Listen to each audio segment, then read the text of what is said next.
Сәлеметсіздер ме, құрметті ұстаздар? Бұл видеода сабақты қызықты өткізуге арналған 5 әдіс-тәсілді көрсетемін. Әр сабақта осындай қызықты әдіс-тәсілдер мен ойындарды қолданатын болсаңыз, сіздің пәніңіз оқушылар үшін ең сүйікті пән болмақ. Келтірілген әдістерді кез келген пәнде, кез келген сабақта қолдануға болады.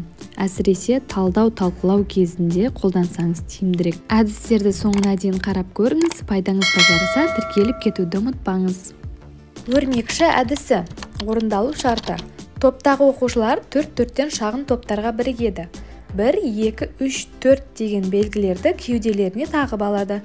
Алдымен отырған үстелден 3 деңгейдегі сұраққа дайындалып, үлгергенше жауап жазып қалдырып кетеді. Бірінші үстелдің тапсырмасын орындап болған соң, келесі үстелге барып, келесі сұрақтарға жауап жазып қалдырады. Осылай сабақ барысында 4 үстелді айналып, сұрақтарға жауап береді.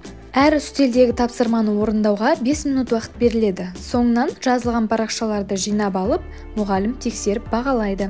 Әрбір дұрыс жауап 10 ұпаймен бағаланады. Ең көп ұпай жинаған адамға ынталандыру сыйлығы тапсырылады.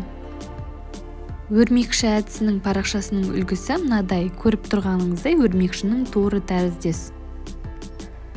Әр парақша 4-ке бөлінген және бөліктерге топ нөмірлері нөмірлеп көрсетілген. Әр бөлікте бірінші деңгейлі, екінші деңгейлі, үшінші деңгейлі сұрақтарды осылай бөліп жазып қоясыз. Топтық тергеу әдісі. Бұл әдіс көбінесе белгілі бір мәтінді талдай отырып, өз көзқарастарын дәлелдеуде қолданған тиімді. Қатысушылар 6 топқа бөлінеді. Әр топқа тапсырмалар беріледі. Бірінші топ баяндаушылар. Олардың тапсырмасы әңгімені оқып, мазмұнын өз көзқарастарын қоса отырып баяндап беру. Екінші топ зерттеушілер. Әңгіме кейіпкерлеріне мінездеме беріп, мәтіннен антоним, синоним сөздерді табу керек. Үшінші топ сұрақ құрастырушылар. Әңгімені оқып, жоғары деңгейлі сұрақтар дайындайды. Төртінші топ бейнелеуші суретшілер. Әңгіме мазмұны бойынша сурет салады. Бесінші топ сілтеме табушылар. Әңгіме мазмұнына сәйкес мақал, мәтелдер, афоризмдер, қанатты сөздер тауып сәйкестігін дәлелдейді. Және алтыншы топ дәнекершілер. Әңгіме оқиғасын бүгінгі өмірмен байланыстырады. Конверт сұрақ әдісі.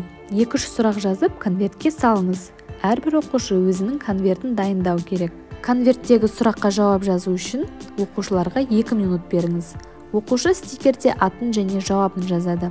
2 минут өткен соң конверт келесі оқушыға беріледі. Осылайша бұл 2-3 сұраққа барлығы жауап бергенше жүре береді. Стикерлерді жинап алып, бірнеше жауапты дауыстап оқисыз. Аттарын атамайсыз. Топ оқыған сұрақ-жауаптардың қаншалықты дұрыс болғанын талқылайды. Аялдама әдісі. Жүргізілу барысы. Бөлмеде индикаторлары, түрлі түсті қағаз және қаламдар бар. Бірқатар аялдамалар белгілеу керек. Немесе әр топқа әр түсті қалам беріңіз. Осылайша кім қандай үлес қосқанын көре аласыз. Әр аялдаманың атын жазып қоюға да болады. Немесе әр шағын топ өзі атау береді. Алдымен әр топты өз аялдамасының жанына отырғызу қажет. Оларға талас тудыратын мәселені талқылап, өз идеяларын флипчартқа немесе тақтаға жаздыру үшін 10 минут уақыт бересіз. 10 минут уақыт аяқталғаннан кейін топтар кабинеттегі жаңа аялдамаларға сағат тілі бағыты бойынша ауысып отырады. Ауысқан аялдамада бұған дейін болған топтардың идеяларын негізге ала отырып, талқылауды жалғастырады. Барлық топтар аялдамалардың бәрінен өтіп, өзге топтардың түсініктемелерін қарастырып, жаңа идеялармен танысады. Бұл әдіс оқушылардың өзгелердің идеясына сүйеніп, мәселені толығымен қамтуын көздейді. Сондай-ақ олардың белсенді болып, жылдам қозғалуын талап етеді.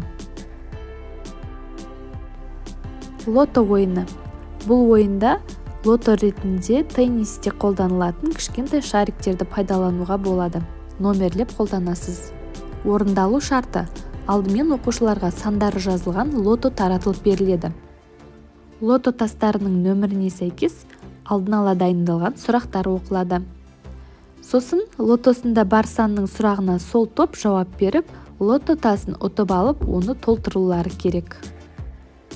Әдістерді сабақта пайдаланып көріңіз және нәтижелеріңізбен бөлісе кетіңіздер. Алдағы уақытта қандай бағытта әдіс-тәсілдер көргілеріңіз келеді, комментарийға пікірлеріңізді жаза кетіңіздер. Және лайк жоғалтып алмау үшін тіркелуді ұмытпаңыздар.